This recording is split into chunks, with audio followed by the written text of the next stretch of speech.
Well, thank you very much. It's an honor to be back at this amazing place. I want to thank you, welcome you, 60 days of the job. I'm like 70 days of the job in the Ministry of Mines, so I know the feeling of being the new guy, but we've got an amazing parliamentary team who's joined us today, and I just want to give them a shout out. Obviously, Sam Mustrov, the Associate Minister, I want to thank him, of course, for his leadership, particularly on energy-intensive space. This has been an area of focus for him. I want to thank our local MPP who's hosting us, one of the regional local MPPs, Brian Riddell, thank you, as well as MPP Matt Ray, both in Cambridge, Perth, Wellington. These two gentlemen are working very hard, fighting for good jobs, and really working with us in government to plan ahead, build for the future, and attract investment. I want to give a thanks to Rudy Cazzetto, who's been an incredibly positive partner in the ministry, working on building our large-scale energy generation so that we have the power for the businesses coming to this region. I also want to congratulate Joseph, newly elected, also a new guy on the job, fresh off 2025 election, and someone who's been working incredibly hard in the early days of this legislature, again, working to advance common sense economic policy in Canada and really fighting for more jobs for his region and for all Ontarians. And so we've got a great team. We've got our chair with us, our regional chair, mayors, leaders, civil society, economic development, chambers of commerce. We have Dave Smith with us as well, I should mention, who's also the parliamentary assistant in the ministry, who's someone who worked in mining and has a great area of expertise in energy. Together, we are working together just on the margins of Canada Day to really harness our economic potential and protect our data sovereignty here in Canada.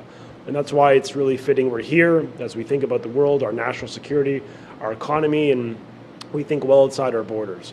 And this is about energy. At the crux of our challenge is we need more clean, affordable power. It's about infrastructure, it's about data, and it's about the choices we're going to make as Canadians that are going to shape how we secure, competitive, self-reliant, and become more self-reliant for decades to come and for the generations we will leave behind. And that's really why we're here. At the heart of innovation, Communitech that has been at the forefront of leading solutions to some of the great challenges of the world. At the onset of these trying times, this uncertainty in the world, our Premier, Doug Ford, has really stepped up with a clear vision, not just to lead, but to power our economy, but to protect it. And with the demand for data and AI and cloud computing growing at unprecedented speed, we have a responsibility to ensure Ontario's energy system is strong, it is reliable, and it really works in the interest of Canada. And it's really more than just the megawatts, the electricity. It's about how we as a province, it's about who we are as a province and who we are as a country. And it's about making sure that as Ontario grows, we grow in a way that defends those values, safeguards our data, and puts our families, our workers, our taxpayers first. And today we're starting a meaningful step forward. We're taking this meaningful step forward to secure our future. Ontario's economy is growing, our digital infrastructure is expanding. We see that alive and well here in KW. But across almost every sector, the demand for data is accelerating at an unprecedented pace. And that brings opportunity, yes, but it also brings new challenges. Data centers are no longer just about tech infrastructure. They are critical assets, essential to our economy, to public service, and to the safety and security of Canadians. And as demand for AI and cloud computing and digital services explodes, we're seeing dozens of data centers lining up to connect to Ontario's electricity grid. That represents, just before the province today, 6,500 megawatts of prospective demand. That is the equivalent of almost 30% of our entire peak electricity load. That's like a nuclear plant the size of Bruce Power. That's like 3+ Pickerings or 1.5 Darlingtons. I mean, this is a massive amount of power that is before the province.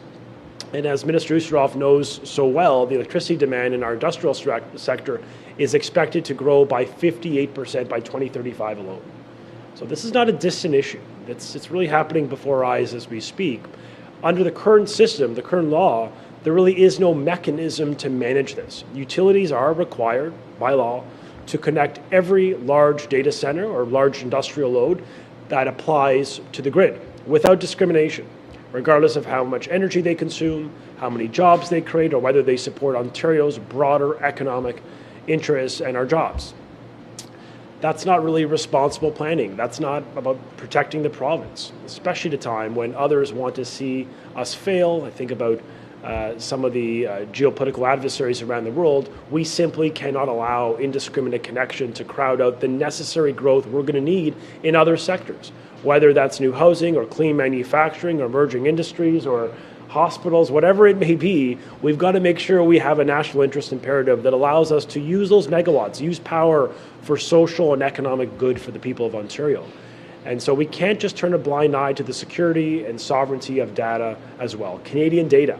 This is a big issue, especially when data centers can be owned or operated by entities outside our borders. And we are an open for business province, but we want to make sure that we are maximizing the safeguards with respect to Canadian data. And that's why in Ontario, we believe Canadian data should stay in Canada where it's protected, because this is fundamentally about, yes, energy, but it's also about our economic competitiveness. It's about our national resilience and ensuring Ontario's power is used to build Ontario's future, not being diverted by default to whoever lines up first. That's not a plan. And so the plan we're bringing forth to you allows us to put our energy grid first and allows Ontario's electricity grid to remain clean. It's why we're building out nuclear power, the largest of its kind. Investments, large-scale nuclear energy that we're expanding in Port Hope, in Bruce, and of course the first small modular reactor in the G7 we're building at Darlington.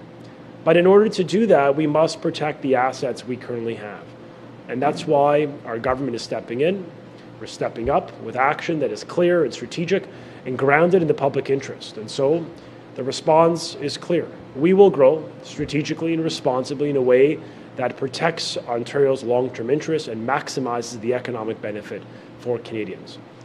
Just a few weeks ago, we announced Energy for Generations. This is the first integrated energy plan of its kind in any subnational government in the Western world. It's the same spirit behind the integrated energy plan about this announcement today. It's about building the future on our terms, ensuring we have that affordable, reliable, and secure power that the world and the province is going to need, and also to help us win in a digital world. Ontario isn't just open for business, we're ready to lead in one of the fastest growing sectors in the global economy. And data center construction, that market is expected to be $49 billion by 2030. Canada is already a top 10 market. We generate $8 billion in revenue. And with the right investments and the right plan we're bringing forward today, we are well on track to hit the top 5. But we have to ask responsibly. That means prioritizing data centers that drive real value to the province. Job creation, innovation, economic growth, domestic data security. And we know that according to the National Cybersecurity Index, we're already doing well. This is the good to great principle. We want to scale up. We currently sit at second in the world for cybersecurity readiness, but it means we're not just a good place to build, we're a safe, trusted place to operate. And that's very important, particularly for foreign investors that are looking for certainty at a time of a lack of stability in the US or around the world. The message we're sending is powerful. Canada, and Ontario particularly, offers a dependable, secure, future-ready environment for digital infrastructure investment, which is really the basis so much of the tech triangle that is emerging between York Region and KW and right across Ontario. And that's why, as I mentioned, we introduced this plan, the Energy for Generations. We also introduced legislation sort of anchored with it. The legislation is called Protect Ontario by Securing Affordable Energy for Generations Act. This plan, this legislation allows Ontario to control how electricity connection requests are managed. And that starts today with data centers. Under this proposed amendment, large-scale data centers will require government sign-off before being able to connect to the grid, making sure that every connection supports Ontario's bigger picture, jobs, growth, and the security of data. This is about building a grid that powers growth and drive results. As we know, data centers will be prioritized that deliver real, meaningful benefits to both the local communities and to the province's long-term competitiveness. And we're talking about good jobs, securing local data storage, and creating a stronger, more competitive economy.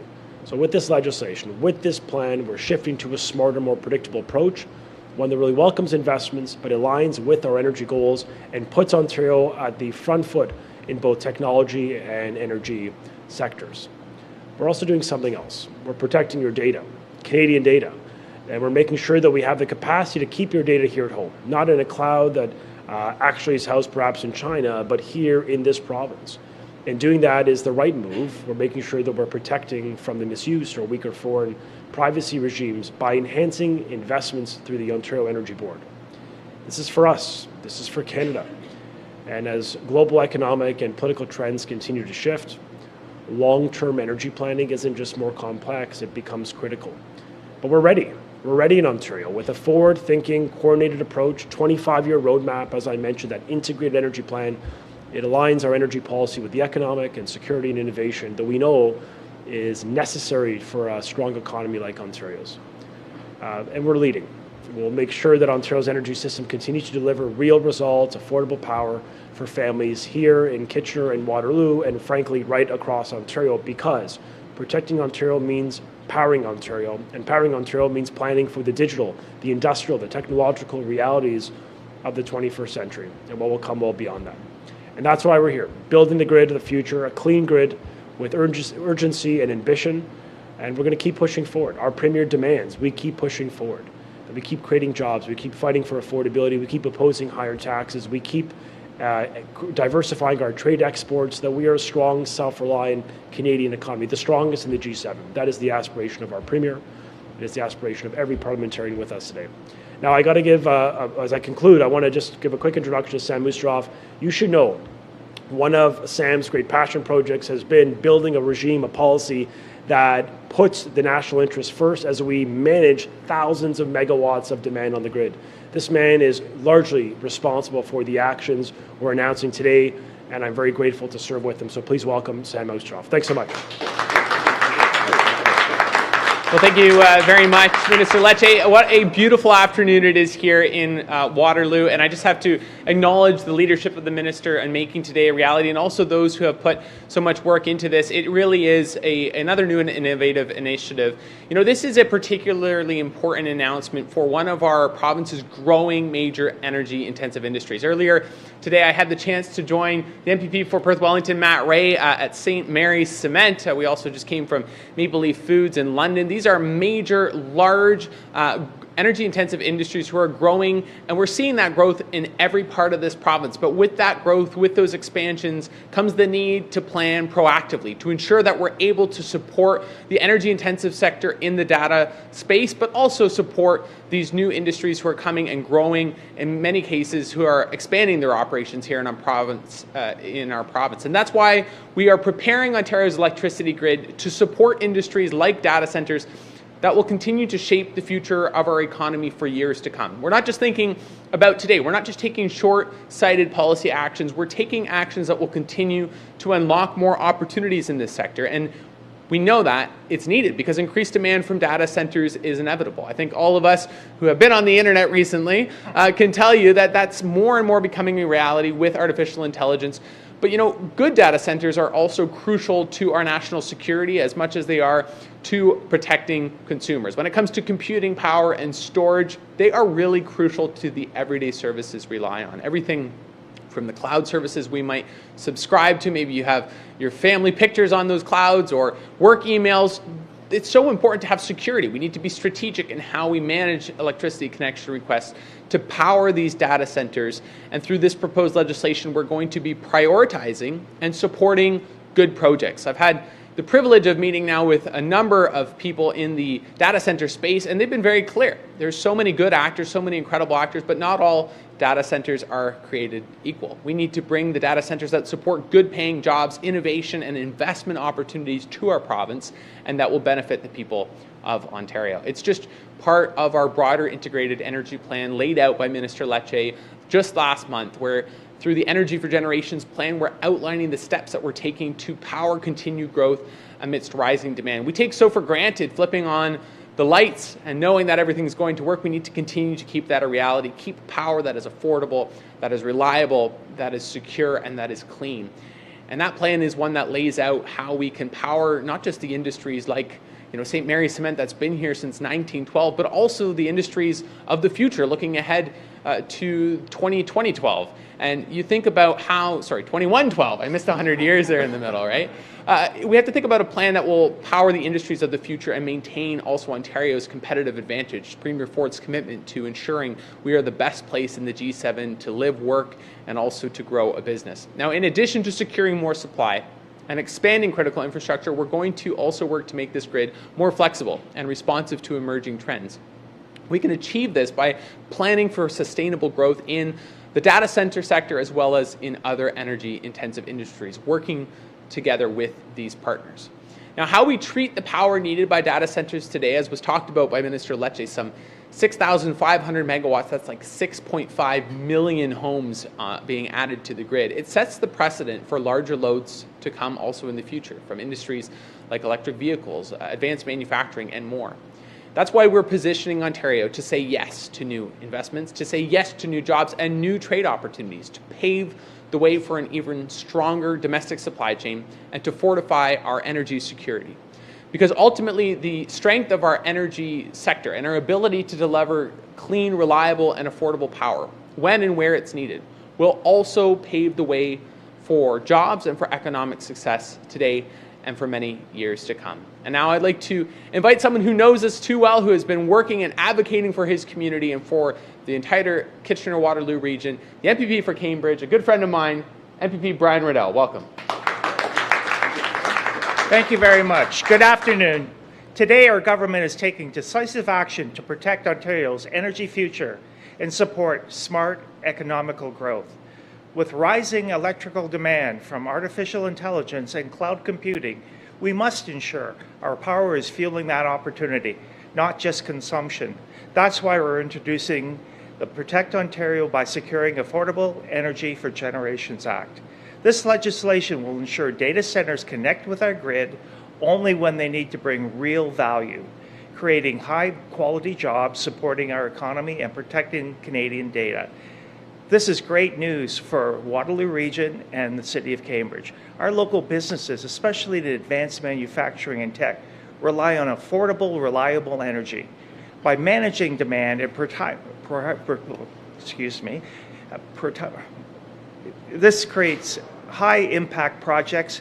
We're protecting our grid and giving local employers the certainty they need to invest, expand, and hire. I would like now to welcome my friend, MPP Matt Ray, to share a few words. Good afternoon, everyone. It's wonderful to be here in Kitchener-Waterloo and the region of Waterloo for this very important announcement. I want to thank Minister Lecce and Associate Minister Oosterhoff for their leadership at the provincial level in putting forward this piece of legislation, but also their advocacy really bringing, I would argue, Ontario's electricity grid and foresight into the 21st century and beyond, as the Minister mentioned. I also have the distinct pleasure of being the Parliamentary Assistant to the Minister of Municipal Affairs and Housing. And we're seeing a lot of change within the housing sector itself. And I recently had an opportunity to visit the Ontario Building Code officials. Very interesting, very passionate group of individuals. Not everyone wants to talk about the Building Code. It is a very large document for those that are aware of it. But how we can digitize that, how we can use AI in building the homes, the hospitals, and the schools that our government is investing in and building across Ontario. But we need to ensure that our data is secure and protected. And Minister Lecce and Minister Oosterhoff and their entire team has proposed a piece of legislation that will do just that, ensuring that we're there securing that vital data, the structures that we live and go to work in every day. And I also have the pleasure of being an MPP as MPP Rydzinski as well for a very agriculture-centered riding. Agriculture and artificial intelligence are coming together, but we don't want to see nefarious actors such as China getting access to very important, the food literally we are growing in our beautiful province, and ensuring that remains locally. And so I really want to commend them and thank them for their leadership and bringing this forward today and their work in the Legislative Assembly to ensure that we're protecting Ontario but also building Ontario for decades to come. Thank you, everyone. And now I'm going to turn it back to Minister Lecce for questions and final remarks. Thanks. We will now open the floor to questions from the media. As a reminder, it's one question, one follow-up. We will start with our first reporter. Please state your name and outlet to the mic. Karis Mapp, CTV News. Welcome, Minister Lecce, to Thank Waterloo you. Region. Thank you. Obviously, here at Canada Tech, a Waterloo hub for the province. Can you tell me why it was important to have this announcement here and how it's going to affect, local companies and employees in this area? Well, this is one of the centers of excellence when it comes to innovation and clean growth. We have one of the cleanest electricity grids on Earth. We have a plan to get to near net zero by increasing nuclear and hydroelectric power. And I think it's positive that we profile the successes of our regions and our province. And there's a lot of mutual alignment. They need more power, more clean power, and we have a plan to produce power for the next 25 years. We're one of the rare provinces or governments really in the industrialized world that has a 25-year roadmap for energy security. And when I spoke with the chair of the region and local mayors, as well as the local members from this community, both Mike Harris, Jess Dixon, and of course Brian Riddell, all of whom have made clear we got to get on with building more generation and more transmission so that we're always saying yes to job-creating investment in the region. And given that this community is going to 40% population increase in KW alone by 2050, explosive industrial growth, the time is now to think ahead, plan ahead. There's a virtue for the first time that we think about our children's generation opposed to scrambling with last-minute ad hocery that the last government respectfully excelled in. We want to be a bit different, and so I think working with our municipal partners, working with the local MPPs, and taking this approach and provincializing it, we have a provincial plan that gives us that competitive advantage in Canada. The other element is you have 3 large data centers before working with the system planner today with your utility. Those 3 data centers in Kitchener-Waterloo region represent 540 megawatts of power. That's like 2 small modular reactors of power alone. That's just for KW. Think of every other region of Ontario that has their own equivalents. So I guess the reason why this plan is important and why it's relevant to this region is we're going to help plan and build the housing, the infrastructure, the hospitals, and the economy of tomorrow by protecting power for the greatest return on investment. Perfect. And then my follow-up, just for the everyday person who may hear about this announcement, how does this impact them? Will they have to reduce how much energy they're using in their homes or anything like that at all? I think for families in Ontario, why this matters is because it puts an economic lens and an affordability lens on the power we generate. We're not a nonstop shop, a 24/7 charity for the world's power needs. We want to put a national interest imperative. What is going to be in the interests of Canadian everyday families who pay the bills? How do we return a good ROI, good return on investment for their rate dollars? And so this plan actually manages the risks and maximizes the benefits. So for a lot of families, if we didn't have this policy, I think bills would go up. And remember, just a decade ago, when we got elected in 2018, just shy of a decade, energy rates were the highest on the continent. We paid 400% more. The government of the last government increased hydro rates because of last-minute planning and because of poor decisions that led to high rates. And so why this matters is we're thinking ahead, we're building ahead. We're taking time to get it right, and we have a 25-year horizon to keep energy bills low. And I think that the virtue here is affordable power, clean power, reliable power that's being used for the greatest return on investment for the people of Kitchener-Waterloo. So, thank you. Yeah. Thank you. Hello there. Asad Chisti, CBC News. Thank you. My first question is just around, you've mentioned in this announcement that you're prioritizing data centers. Mm-hmm. Is there some sector or some aspect that you're deprioritizing while you're prioritizing data centers? No, I mean, we're open to all data center proposals that come to the ministry, but what's going to change is that projects that come to us that prioritize or that secure their data in Canada are the ones that get prioritization. We want to ensure that those that come before us, that we put first in the queue, the projects, not just that happen to, based on a calendar, come before the ministry, but based on objective criteria, like where's the power stored, who's the builder, is it Canadian Materials, is there a clear economic investment for this massive amount of power that has to be generated and then transmitted to the company.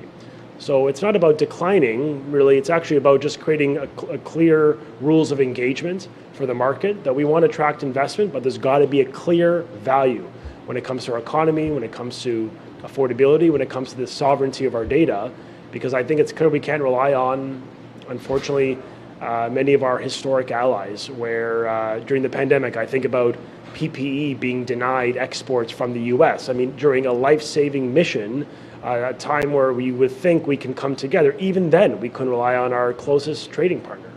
So this is a wake-up call. We hear it. We're getting ahead of the curve, and we're simply putting Canada's interests first. Thank you. Follow-up question is, in regards to coming up with this plan as well as the energy plan that you laid out recently, have you been having these conversations and research outside of Ontario jurisdictions? I'm going to turn this over to Sam because he's been leading the consultation, but I could tell you most jurisdictions don't have a policy, which is a challenge. We're trying to give ourselves a differentiating advantage by having a policy, thinking ahead, and as I mentioned, building for the future. But I'll turn it over to Samuel. Yeah, thank you. And there are other jurisdictions in North America, but specifically in Canada, Quebec and Manitoba and BC come to mind. And Quebec's, is perhaps a really good example of why this is so necessary. I'm going to go back to what I mentioned earlier. In the conversations we've been having with data center builders and brokers who are, in many cases, providing the foundational services that the startups at a place like Communitech and in the area around here would rely on, they're providing really important cloud-based services. They're providing computing power. They have latency requirements. They're doing really good work. But then you look at what happened in Quebec a few years ago where Bitcoin mines essentially set up shop and flooded whole areas where instead of them being able to provide the computational capacity for innovation and productivity gains, they were just plugging into cheap power, sucking up all the juice out of a particular area to mine Bitcoin for investors who knows where, crypto bros. And what ended up happening as a result was they were losing control of their capacity to attract new investment. So we're being proactive. We're saying we recognize there's a huge value to good data centers that, again, provide that base foundational support, but we can't have actors sometimes opaque without clarity of where they're coming from, what the data centers are doing, foreign actors, as was mentioned, from not necessarily the friendliest states in some situations, and we need to be able to be responsive. So this is absolutely both based on those sorts of examples, but also the feedback we've heard from the energy sector more broadly, who say, and frankly, new loads looking to come to Ontario, saying we're looking at an investment, but we want to ensure that there's clarity and certainty about the power available. And just, I wouldn't mind turning it over to the chair because we have to pay homage when we're in her region by first off thanking her for letting us in, but also I think her perspective is important as a leader at the Association of Municipalities of Ontario. This has been a long-standing issue that's been coming up. How do we use power for good? So, Chair, I'll turn it to you. Thank you very much for this generous opportunity. I would have to tell you, with the uncertainty in the United States, I think every level of government, including the region and municipal governments, have said, what can we do? And really, the tools that we need are now being provided by the province, and I commend them because it's putting Canadian interests first.